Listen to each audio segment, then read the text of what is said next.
When the Lord Jesus Christ speaks, the church must listen. But when the Lord Jesus Christ says he hates something, the church must stop, tremble, and examine itself.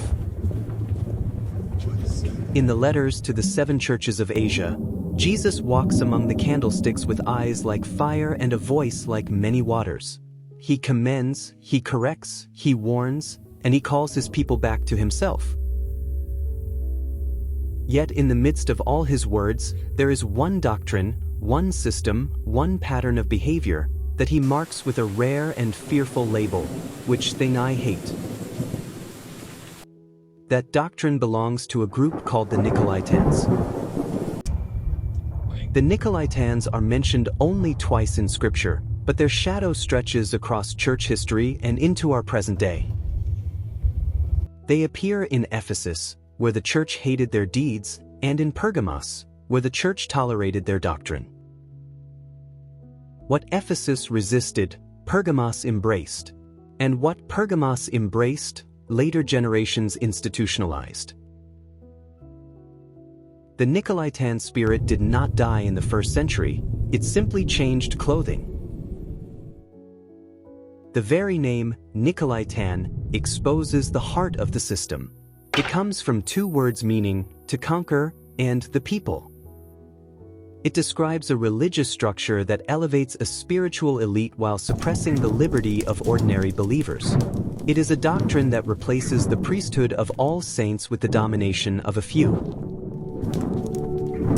It is a system that mixes holiness with compromise, authority with abuse, and worship with worldliness.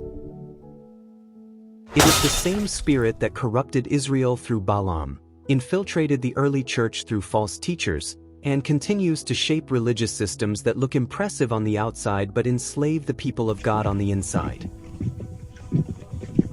Jesus hated this doctrine because it attacks the 2 things he purchased with his own blood, the liberty of the believer and the purity of the church. And if Jesus hated it then, he hates it now. When Jesus says, I hate it, twice in Scripture, Jesus names a doctrine he hates, Revelation 2 verses 6 and 15. Not ignored, not tolerated, hated. If the Lord hates it, the church must understand it.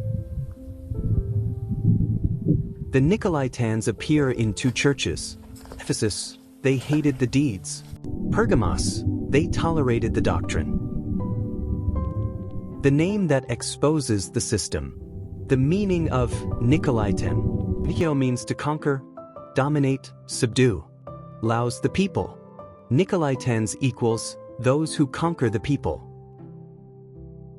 A spirit of religious domination. A spiritual ruling class over the common believer. A pyramid structure Jesus never built. Contradicts the priesthood of all believers. Revelation 1 verse 6. The 2-headed doctrine Jesus hated. Head number 1, clergy domination. Leaders ruling instead of serving. Turning shepherds into lords. 1 Peter 5 verse 3. Creating distance between God and his people. Replacing spiritual liberty with religious control. Any system that elevates men above the body carries the Nicolaitan spirit. Moral compromise. Revelation 2 verses 14 to 15 links Nicolaitans with Balaam. Balaam taught Israel to mix with pagan practices.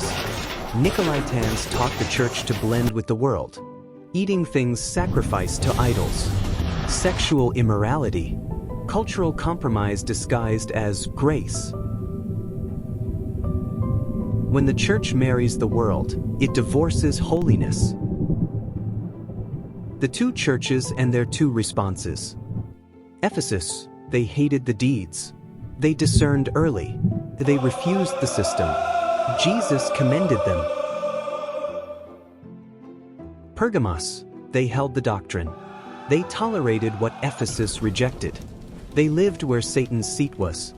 Jesus rebuked them sharply. Why Jesus hated this doctrine? It attacked the liberty he purchased. Christ tore the veil.